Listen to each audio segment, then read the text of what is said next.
Oral questions. Questions orales. The Honourable. L'honorable député de Dufferin-Caledon. In a mere 8 En 8 mois, le premier ministre qui parcourt le monde a fait l'équivalent de 4 fois la circonférence de la Terre.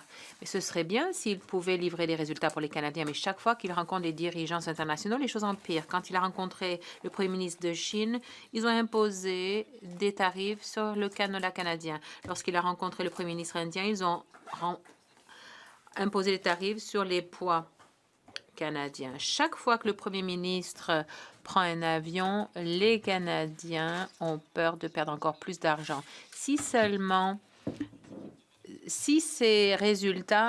voyages entraînent des résultats pires pour les Canadiens, pourquoi continue-t-il? Le ministre, écoutez, c'est préoccupant que l'opposition ait si peur de voler, mais même si peur aussi de construire, parce que le premier ministre a été aux Émirats arabes unis pour ramener des investissements de milliards de dollars dans notre secteur des minéraux critiques. Et, Monsieur le Président, notre plan est une excellente cure à la peur des libéraux de construire.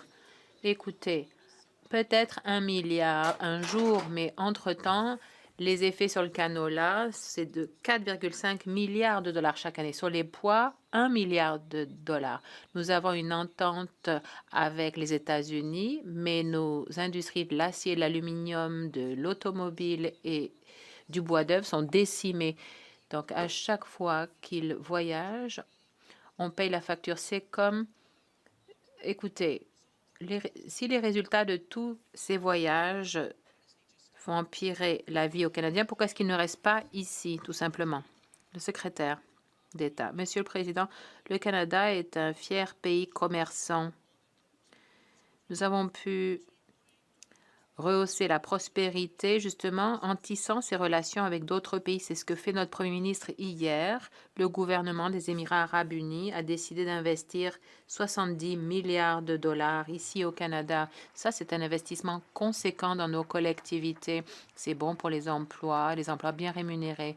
C'est ça que le Premier ministre est en train de faire et nous allons continuer sur cette lancée. Le député de Long Range Mountains, Monsieur le Président, vous vous souvenez de jouer des coudes, eh bien, la seule chose en l'air actuellement, c'est les Air Miles du Premier ministre. Il a parcouru suffisamment de kilomètres pour faire 4 fois le tour de la Terre. Mais avec tous ces voyages, les Canadiens n'ont toujours pas d'accord, pas de victoire, plus de tarifs et des factures plus lourdes. Chaque fois que le Premier ministre descend de son jet privé, les Canadiens se font frapper d'une autre hausse des droits de douane. Après les États-Unis, des droits de douane plus élevés. Après la Chine, de nouveaux droits de douane sur les fruits de mer et les céréales. Pourquoi est-ce qu'à chaque fois que le Premier ministre rencontre des dirigeants étrangers, les Canadiens doivent payer pour ces échecs avec des tarifs et des coûts plus élevés?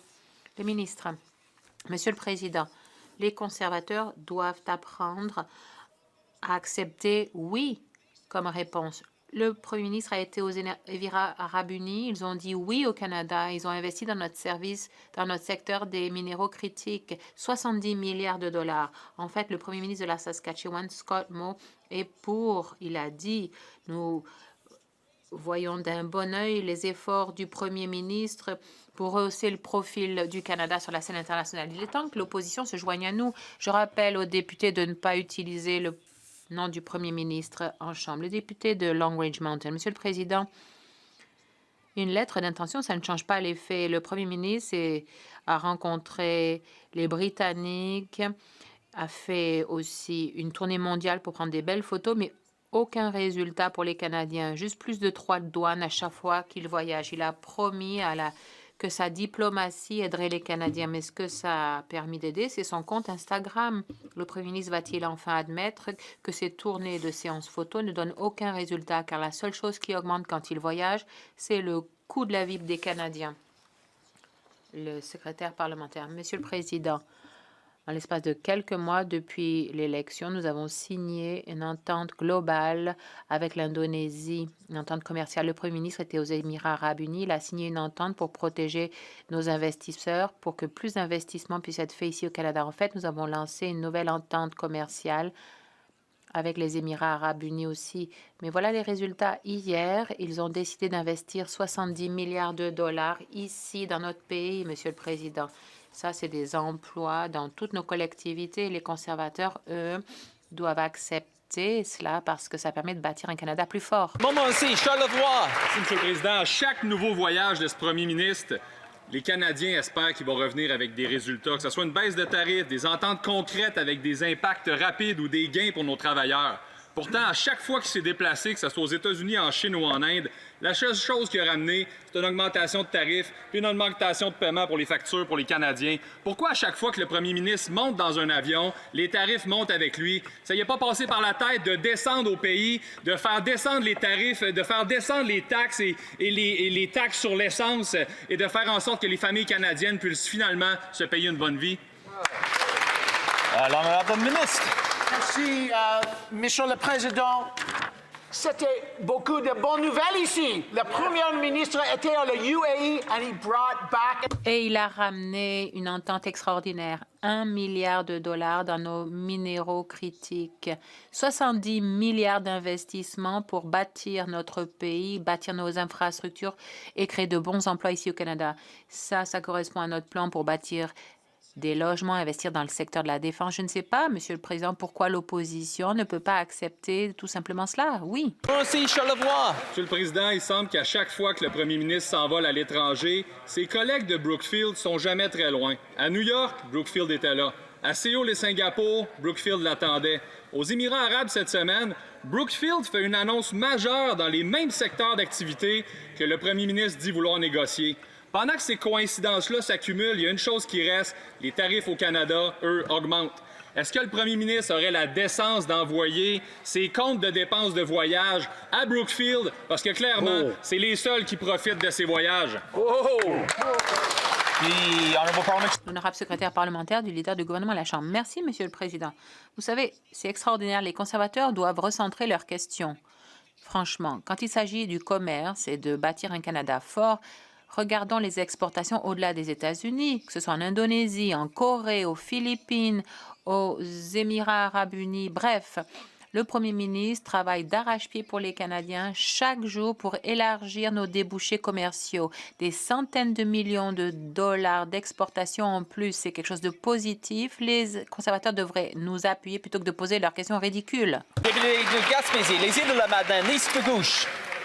Monsieur le Président, le premier ministre adore voyager. Pourtant, il a boycotté la conférence des Nations unies sur les changements climatiques au Brésil. Il a choisi d'être absent, alors que le Canada était blâmé par la planète entière pour ses reculs environnementaux. Le Canada s'est en effet mérité le prix du fossile du jour, un déshonneur digne des pétromonarchies. Le Canada s'est également classé 61e sur 67 pays pour sa contre-performance climatique, comme quoi quand on pense qu'il a touché le fond, il peut encore creuser davantage. Pourquoi les libéraux abandonnent-ils la lutte au changement climatique? Bravo! L'honorable secrétaire parlementaire. Monsieur le Président, écoutez, le Canada reste engagé envers l'accord de Paris et l'objectif de zéro émission nette d'ici 2050. Au niveau national, l'économie canadienne a connu une croissance tout en devenant nettement moins intensive en carbone grâce à une énergie plus propre, à de meilleures technologies et à l'innovation. Notre stratégie de compétitivité climatique s'appuie sur ces progrès et positionne les entreprises canadiennes pour qu'elles jouent un rôle de premier plan dans la transition mondiale vers la zéro émission nette. Monsieur le Président, on avance. Merci. L'honorable député de Gaspésie, les îles de la Madeleine, Nice de gauche. Non, Monsieur le Président, on n'avance pas en matière de lutte au changement climatique alors que le Canada est dans les bas-fonds des pires pays au monde. Les libéraux essaient plutôt de s'enfoncer encore plus creux. Au moment même où le Canada était déshonoré devant le monde entier à la COP 30, les libéraux négociaient avec l'Alberta pour construire un autre oléoduc pour le pétrole de l'Ouest. Après avoir investi 34 milliards de fonds publics dans le pipeline Trans Mountain, c'est pas assez. Ils en veulent un autre. Quand les libéraux vont-ils cesser de se plier à la gloutonnerie sans fin des milliardaires du pétrole? Bravo. L'honorable secrétaire parlementaire. Monsieur le Président, comme nous avons fait cette semaine, le Canada continue de jouer un rôle constructif et collaboratif.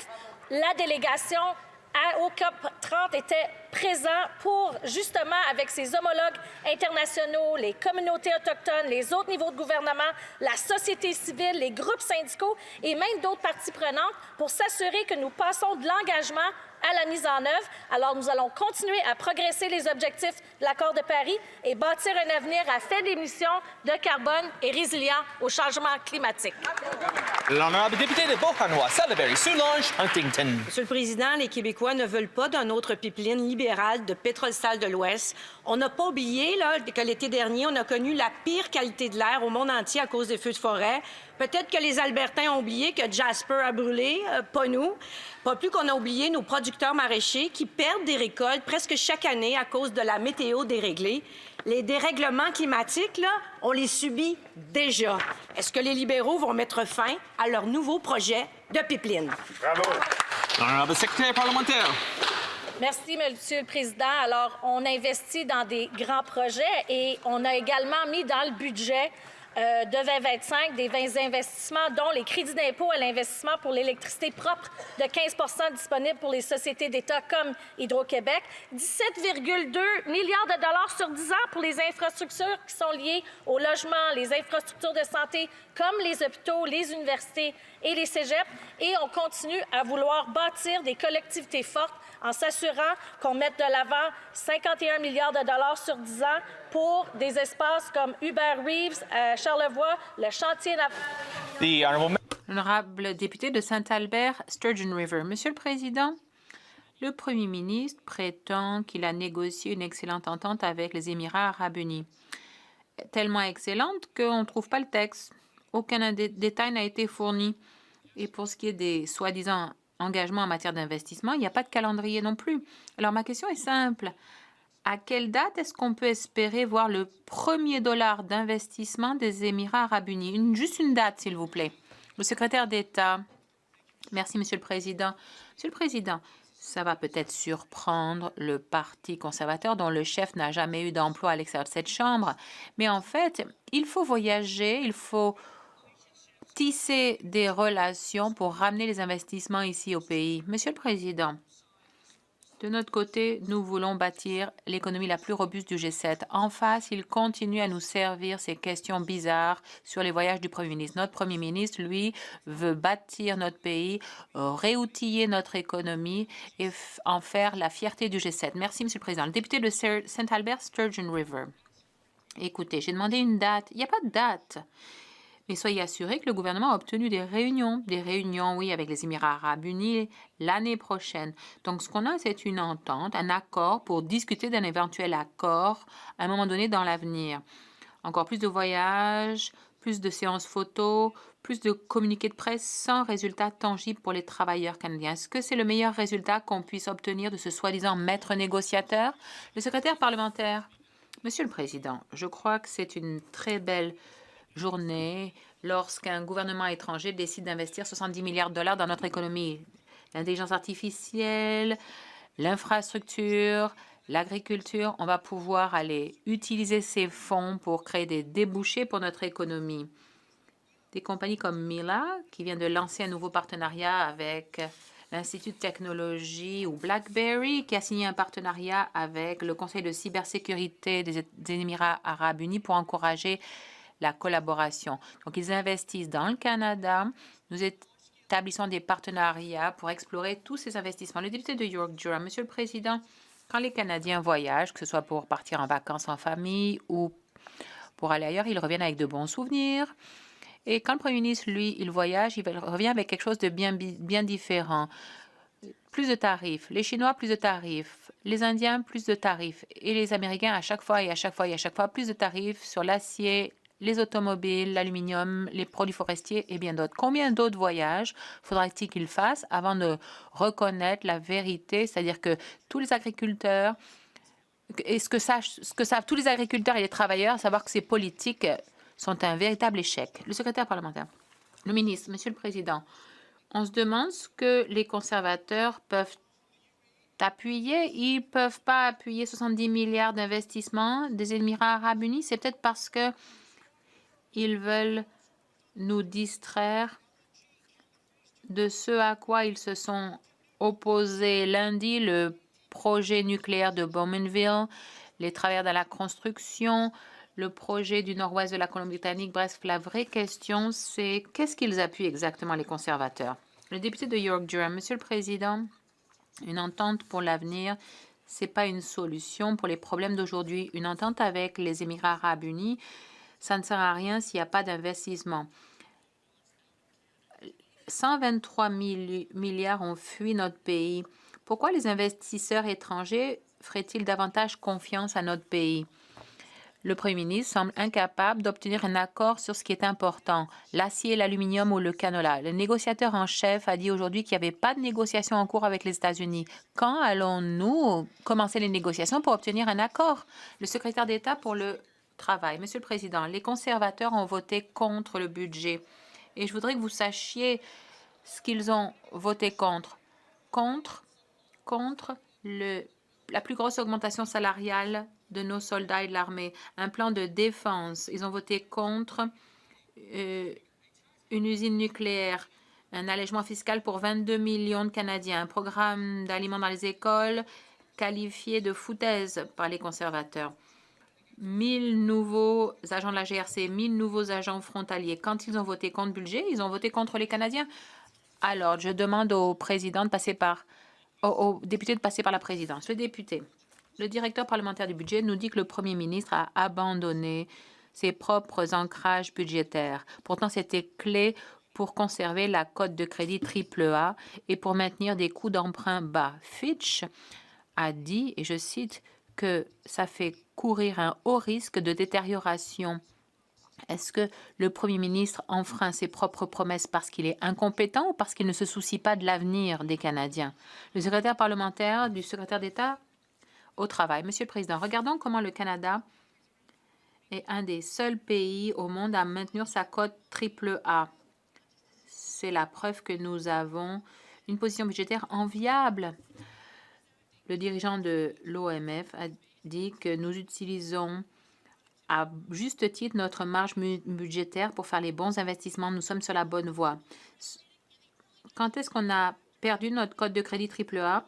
Au début des années 90, lorsque le parti d'en face était au pouvoir, avec beaucoup de déficits et beaucoup de dettes. Député de Okanagan, Lake West, South Carolina. Je viens de Colombie-Britannique. David Eby nous met au bord du précipice à cause des mêmes raisons. Les Canadiens payent près de 50% de plus sur leur carte de crédit depuis 2015. Le Premier ministre, lui, maximise la carte de crédit du pays. Le DPB dit qu'il a enfreint ses propres promesses et Fitch dit que c'est sur une pente savonneuse. Ce budget carte de crédit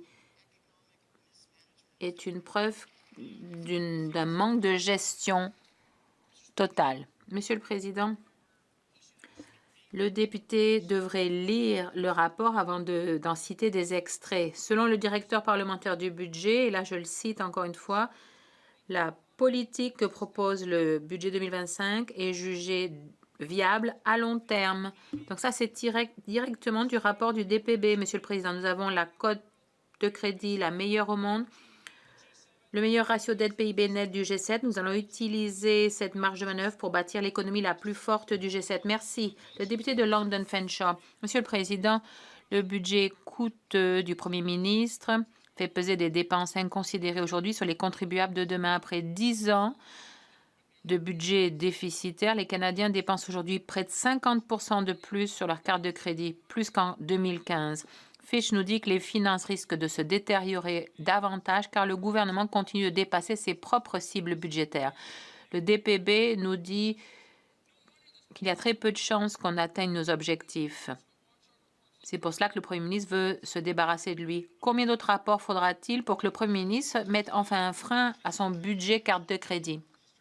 Le secrétaire d'État, Monsieur le Président, à chaque occasion qu'a eu l'occasion de rendre la vie plus abordable pour les Canadiens, ils ne l'ont pas saisi. Ils ont voté contre les services de garderie abordables, l'abaissement d'impôts, l'élimination de la taxe sur l'achat de nouvelles maisons. Les conservateurs de gros bon sens, où sont-ils? Un député de notre côté et 2 autres derrière le rideau. Monsieur le Président, la nouvelle est tombée comme un coup près. L'usine d'Arbec de Port-Cartier met à pied une centaine de travailleurs. Le fédéral doit se réveiller. L'industrie forestière, y compris Arbec, était à Ottawa il n'y a même pas un mois pour faire connaître ses problèmes et parler de solutions. Ça prend une subvention salariale, précisément pour éviter des mises à pied comme à Port-Cartier. Et pour le secteur en général, le fédéral doit avancer 50 des droits compensateurs et anti-dumping à payer. Combien d'autres mises à pied ça va prendre à Ottawa avant qu'il se bouge? Bravo. L'honorable secrétaire parlementaire. Monsieur le Président, le bois d'œuvre résineux est le poumon des petites communautés forestières du Canada qui sont essentielles à l'économie de notre pays. On a clairement indiqué que les droits de douane sur le bois d'œuvre sont absolument injustifiés et on travaille à tous les niveaux pour résoudre le différend sur le bois d'œuvre.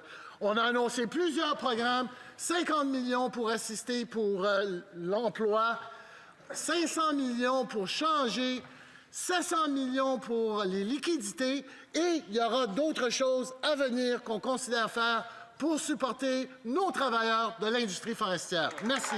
L'honorable député de Côte-Nord-Kawarach-Matni-Tassinen. Merci, Monsieur le Président. Il faut bouger avant que les industries ferment. Ça va mal pour le bois. Ottawa le sait, mais je ne sais pas s'il comprend. Hier, c'était 100 mises à pied chez Arbec à Port-Cartier. La semaine dernière, c'était les travailleurs d'Amos qui apprenaient qu'ils étaient mis à pied pour Noël. En juin dernier, c'était des mises à pied au Lac-Saint-Jean, en Mauricie et ailleurs. Et après toutes ces pertes d'emplois, les libéraux refusent toujours d'apporter les solutions que l'industrie réclame. Ça prend une subvention salariale et de l'argent pour compenser les droits illégaux des Américains. Pourquoi les libéraux attendent toujours? Bravo. L'honorable secrétaire parlementaire. Merci, Monsieur le Président. Je ne comprends pas vraiment la question de ma collègue du Bloc parce qu'il y a déjà 3 programmes qui sont en place et je viens de mentionner qu'on va en apporter de nouveaux. Il y a un programme pour assister les entreprises au niveau des salaires, leur transformation et il y en aura d'autres dans le futur. Merci beaucoup, Monsieur le Président. L'honorable député de Côte-du-Sud, Rivière-du-Loup, Katskarmik-Témiscouata. Monsieur le Président, le premier ministre traite les finances du pays comme si c'était sa carte de crédit personnelle. Résultat, les Canadiens s'endettent plus et payent plus. Puis encore, le directeur parlementaire du budget confirme que le premier ministre a flushé littéralement la réduction du ratio dette-PIB, un engagement crucial pour pas que le Canada se retrouve à payer le gros prix pour emprunter. Monsieur le Président, combien d'autres avertissements faudra-t-il à ce premier ministre pour qu'il cesse enfin de dépenser de l'argent comme si elle poussait dans les arbres? L'honorable secrétaire d'État. Monsieur le Président, écoutez, les conservateurs ont voté contre le budget 2025. Ils ont voté contre les gens de métiers spécialisés. Le budget 2025 leur vient en aide avec de gros investissements dans l'infrastructure locale, dans des projets d'agriculture propre, de la formation aussi pour tous nos travailleurs qualifiés. Regardez ce que dit leur syndicat. Il dit qu'ils sont très emballés par ce budget qui est extraordinaire pour les métiers spécialisés. Ce fonds d'infrastructure, la formation. Ils ont ajouté aussi que... Rivière-du-Loup, Katskarmik-Témiscouata. Monsieur le Président, j'entends mon collègue tenter de défendre l'indéfendable, mais les faits sont là. Fitch, l'agence qui évalue notre code des crédits, avertit noir sur blanc que les finances du pays risquent fortement de se détériorer à cause des dépenses incontrôlées de ce gouvernement. Alors, plutôt que de nous servir encore des paroles vides, mon collègue peut-il expliquer pourquoi ce gouvernement ignore totalement les avertissements des experts et s'entête à envoyer l'économie du pays direct dans un mur? Oui. La secrétaire parlementaire. 2025 présente 2 ancrages budgétaires, une baisse du ratio de déficit au PIB et l'équilibre des dépenses opérationnelles au cours des 3 prochaines années. Notre ancien directeur parlementaire du budget, Kevin Page, a récemment déclaré « Dans le contexte économique actuel, je suis à l'aise avec des déficits budgétaires de l'ordre de 2,5 % du PIB. » Le Canada devance l'Allemagne, l'Italie, le Royaume-Uni et de la France, et cela inclut les investissements importants que nous faisons dans ce budget. Honorable député de Vernon Lake Country Monarchy. Monsieur le Président, vous vous souvenez quand le gouvernement libéral nous avait dit que les budgets allaient s'équilibrer tout seuls? Eh bien, depuis 10 ans, les libéraux promettent de réduire leurs dépenses. Pourtant, ils dépensent sans compter. Il dépense 2 fois plus, mais remplace le mot dépense par le mot investissement. Même le DPB et Fitch Ratings s'arrachent les cheveux. Combien d'autres rapports faudra-t-il pour que le Premier ministre mette un frein à ces dépenses excessives, comme s'il avait une carte de crédit? Le secrétaire d'État. Monsieur le Président, cette semaine, on a adopté un budget historique, un budget qui permet de bâtir notre pays, qui permet de bâtir l'économie la plus robuste du G7. Tout le monde ici sait que les relations commerciales dans le monde entier ont changé. Notre relation avec les États-Unis a changé. Le Premier ministre fait la bonne chose en parcourant le monde pour tisser des relations commerciales. De ce côté-ci de la Chambre, nous prenons au sérieux notre mission de créer l'économie la plus forte du G7. L'opposition nous continue de nous poser ces questions farfelues. Monsieur le Président, nous avons découvert dans le comité du transport que le Parti libéral encourage le stratagème Chauffeur Inc. Poste Canada, vous avez bien compris, Poste Canada accorde des contrats à des conducteurs qui ne sont même pas formés. C'est pas croyable, c'est honteux, Monsieur le Président. Comment ce gouvernement peut-il fermer les yeux sur des pratiques qui mettent en danger la sécurité routière et la vie des familles canadiennes? Monsieur le Président, il faut que ça arrête immédiatement. Est-ce que le ministre du Transport va intervenir sur ce dossier, oui ou non? Oui. L'honorable secrétaire parlementaire du ministre de l'Agriculture. Merci, Monsieur le Président. Pour répondre à mon collègue, vous saurez que ce gouvernement-ci supporte la sécurité dans tous les transports. On investit d'ailleurs massivement dans toutes nos infrastructures de transport. On est là pour sécuriser les infrastructures et le transport. Une chose qui est claire, c'est que le transport est sécuritaire et parmi les plus sécuritaires de tous les pays au monde, Monsieur le Président. L'honorable député de Beauce. Monsieur le Président, la seule sécurité qui est importante pour les libéraux, c'est la sécurité financière de Brookfield, Monsieur le Président.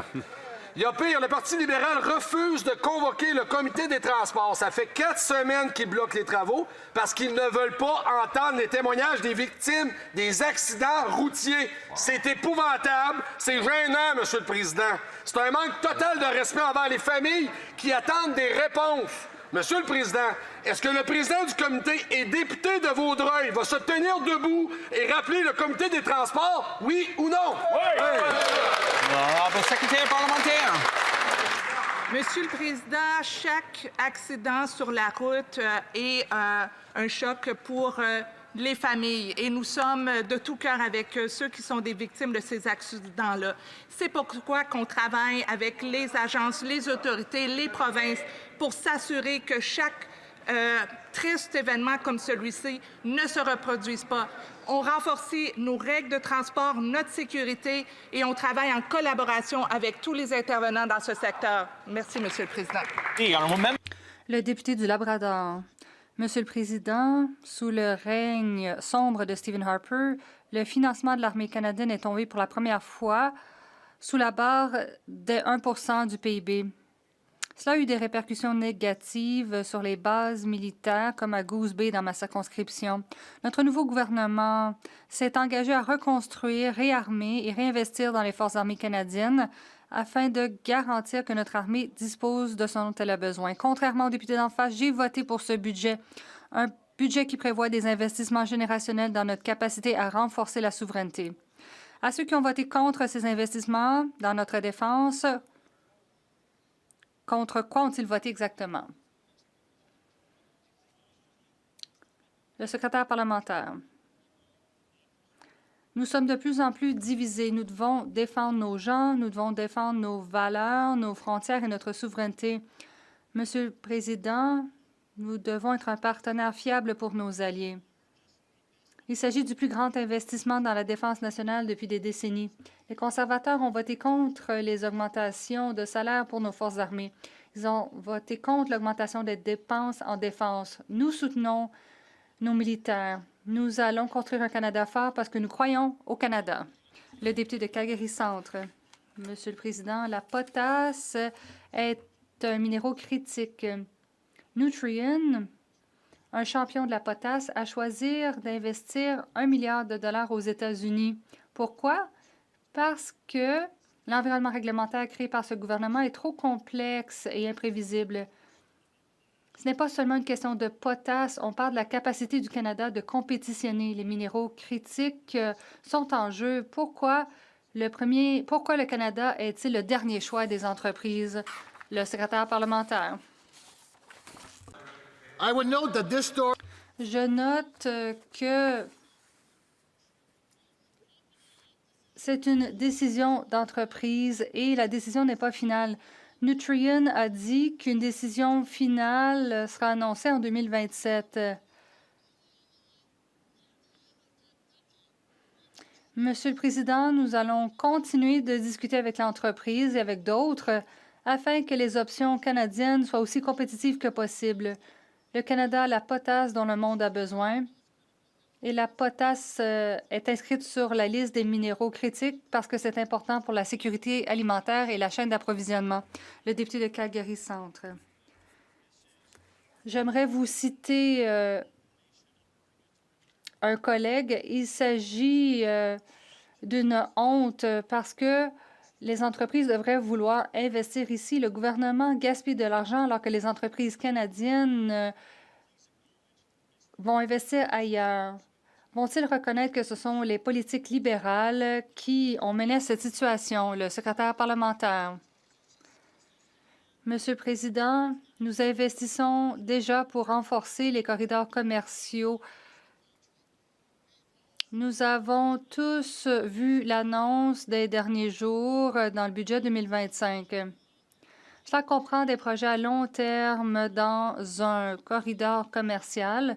Ces investissements visent à améliorer la fiabilité et à réduire les engorgements. Nous voulons augmenter la chaîne de valeur ajoutée au Canada. Le député de Hamilton East, Stoney Creek, ce gouvernement libéral est le plus coûteux de l'histoire du Canada. Chaque dollar dépensé par le premier ministre provient des poches des Canadiens qui travaillent fort, ce qui fait grimper le coût de tout. Les libéraux avaient la possibilité de réduire les coûts à l'épicerie en supprimant la taxe carbone industrielle, mais ils ont choisi de ne pas écouter les Canadiens. Ils ont choisi de rendre l'épicerie plus chère en augmentant cette taxe. Ils trompent et insultent les Canadiens en qualifiant cette taxe d'imaginaire. Pourquoi le premier ministre augmente-t-il la taxe carbone industrielle et rend-il l'épicerie plus chère? Le secrétaire parlementaire. Tous les Canadiens méritent une vie abordable et des possibilités. Le PDG de Costco était au comité de l'agriculture hier avec d'autres détaillants.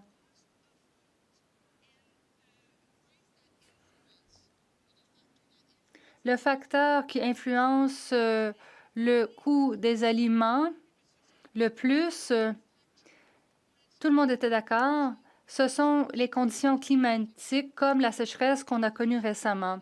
Aussi, les conditions liées au prix des devises.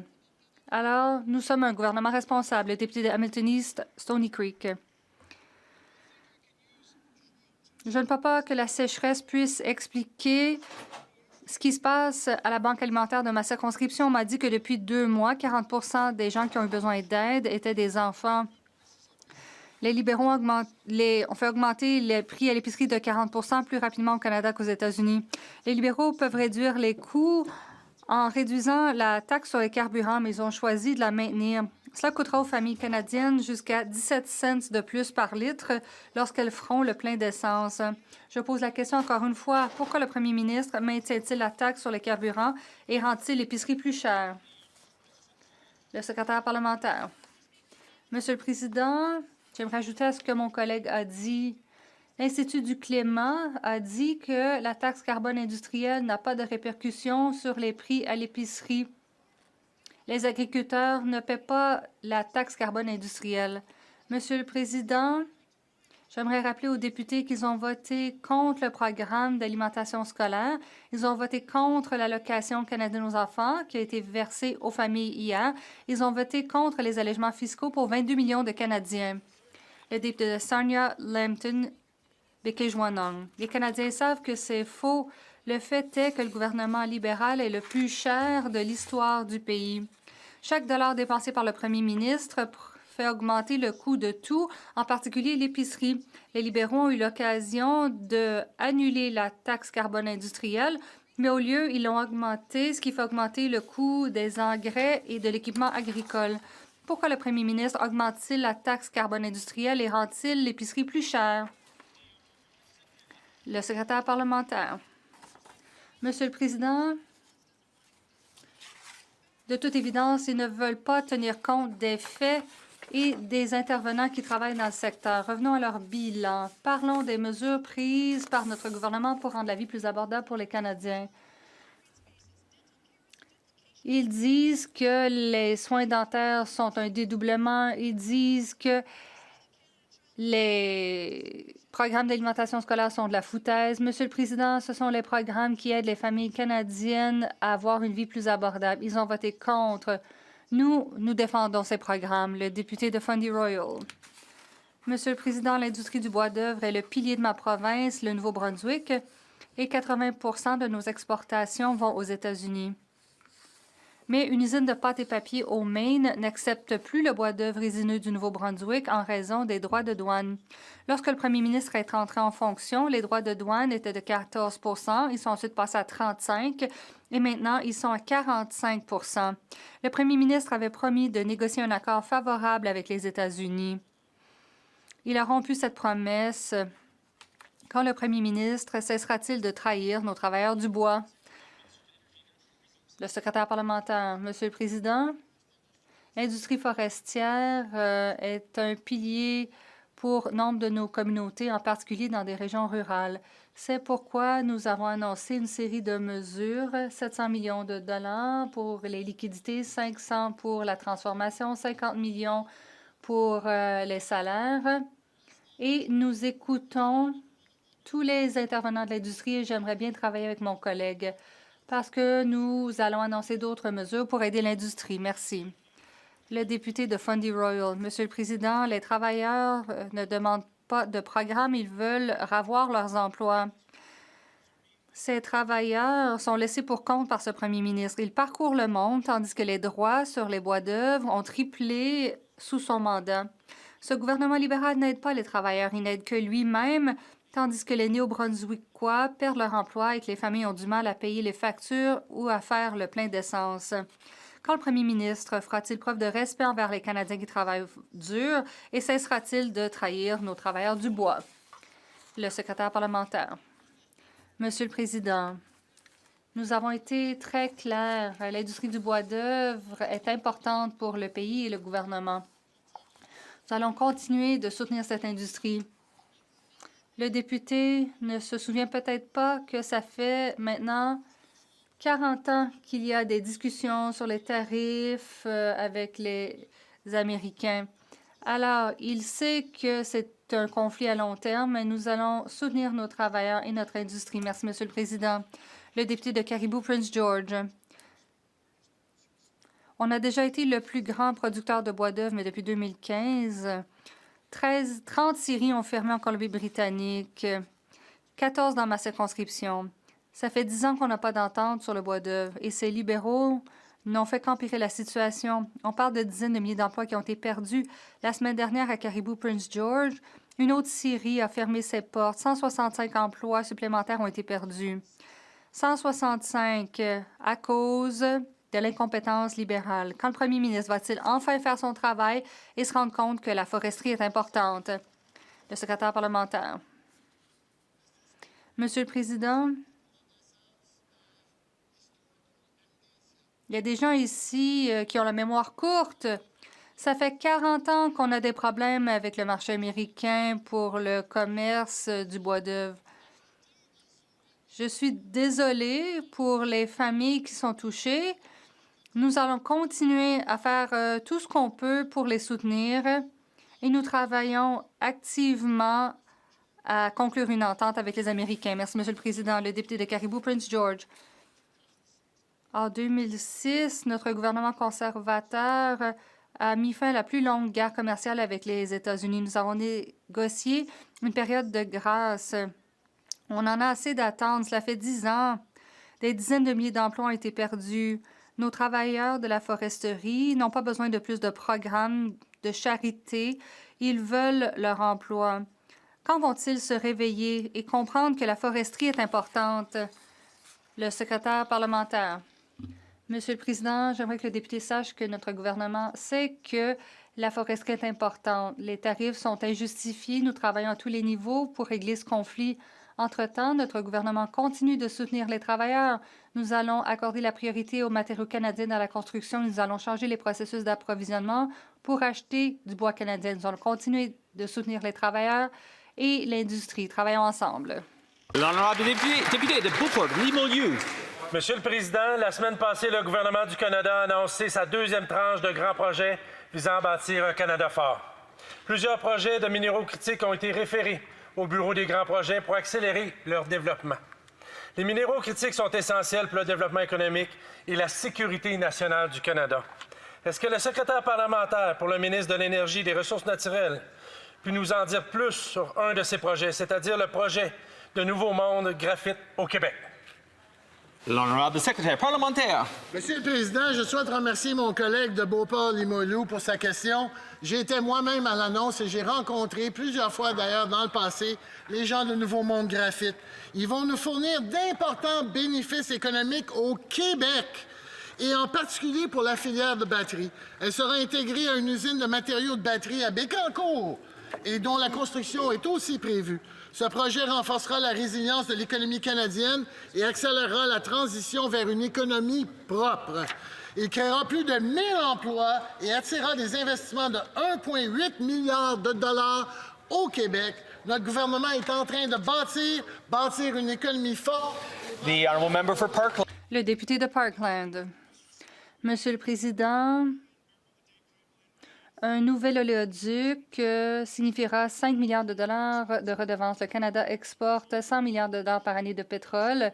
Il s'agit de notre exportation la plus importante qui crée des emplois et la prospérité pour tous les Canadiens. Mais avec ces libéraux, nous ne pourrons jamais construire un nouvel oléoduc dans la côte ouest en raison des interdictions. Alors que des navires circulent sur la côte, notre pétrole est piégé. Il faut le vendre à rabais aux États-Unis. Quand les libéraux vont-ils... pourquoi les libéraux donnent-ils du pétrole à rabais aux Américains? Le secrétaire parlementaire. On a une opportunité incroyable to be a world. Nous avons l'occasion d'être une superpuissance énergétique pour l'énergie conventionnelle et propre. Le gouvernement a été élu pour mettre en œuvre des projets qui renforcent notre économie et qui renforcent notre autonomie et qui font avancer la prospérité autochtone tout en contribuant à la croissance propre et à nos objectifs climatiques. Nous pouvons faire les deux. Nous allons travailler avec les provinces et les communautés autochtones et l'Alberta pour atteindre cet objectif commun. Merci, Monsieur le Président. Le député de Parkland. Eh bien, Monsieur le Président, ils doivent passer de la parole aux actes. Le meilleur moyen de protéger l'économie du Canada, c'est de mettre fin à cette interdiction. Il faut commencer à exporter notre pétrole ailleurs qu'aux États-Unis. L'interdiction empêche le Canada de construire un nouvel oléoduc pour atteindre les marchés asiatiques. L'interdiction nous coûte des milliers d'emplois et des milliards de revenus à chaque année. Avec ces libéraux, à chaque jour, c'est le vendredi noir pour les Américains qui achètent notre énergie à rabais. Quand vont-ils mettre fin à cet empêchement de nos exportations? Le député parle d'infrastructures, mais ils ont voté contre le plus grand investissement en infrastructures de l'histoire du pays. Nous allons construire des routes, des ponts, des hôpitaux, des infrastructures dans l'intérêt du pays. Monsieur le Président, les salaires ont augmenté de 3,5 au mois d'octobre. On a créé 67 000 emplois. Les conservateurs ont voté contre le budget, Monsieur le Président. Ils ont voté contre les travailleurs, ils ont voté contre les emplois, ils ont voté contre les Canadiens. Le député de Regina-Wascana. Monsieur le Président, l'oléoduc Northern Gateway allait diversifier les marchés d'exportation du Canada en vendant du pétrole et du gaz canadien au reste du monde. Mais les libéraux ont tué ce projet avec le projet de loi C-48, l'interdiction des pétroliers sur la côte ouest qui maintient le pétrole et le gaz canadien piégés. Nous apprenons maintenant que l'interdiction des pétroliers imposée par les libéraux s'applique uniquement aux navires canadiens et non aux navires américains. Si les navires américains peuvent exporter du pétrole américain par les eaux canadiennes, pourquoi les navires canadiens ne peuvent-ils pas faire de même avec le pétrole canadien? Le secrétaire parlementaire. Merci, Monsieur le Président. Vous savez, c'est impressionnant d'écouter les conservateurs parler d'oléoducs. La réalité, c'est que pendant 10 longues années, vous savez combien d'oléoducs ils ont construits? 0. Pas un seul pouce d'oléoduc. Monsieur le Président, nous avons un premier ministre et un gouvernement libéral qui favorise la croissance de l'énergie propre et l'énergie en général. Je crois qu'il est temps qu'ils soutiennent notre gouvernement qui sait comment faire le travail et construire un Canada fort. Le député de Oakville-Ouest. Monsieur le Président, alors que les conservateurs permettent des coupes, notre gouvernement réalise les investissements nécessaires pour maintenir la solidité du système de santé canadien, y compris dans des communautés comme la mienne. On parle d'infrastructures à santé qui sont essentielles pour répondre aux besoins de notre communauté. Le secrétaire parlementaire peut-il indiquer à la Chambre ce que fait le gouvernement pour garantir aux Canadiens l'accès aux soins de santé qu'ils méritent? Le secrétaire parlementaire.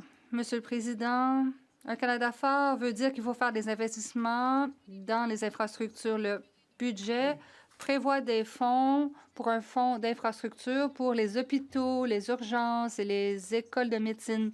Les conservateurs ont voté contre ces investissements. Toutefois, leurs députés ne ratent jamais une occasion d'ouvrir un nouvel établissement. De ce côté-ci, nous sommes axés sur les résultats et nous travaillons à avoir un Canada plus sain pour tous. Le député de Lanark-Frontenac.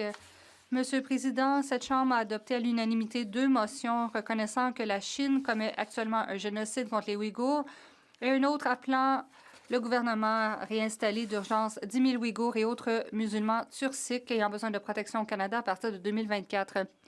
Cette période de 2 ans s'achève dans un mois et hier, seulement 143 Ouïghours avaient été admis au Canada. Ce gouvernement qualifie maintenant la Chine de partenaire stratégique.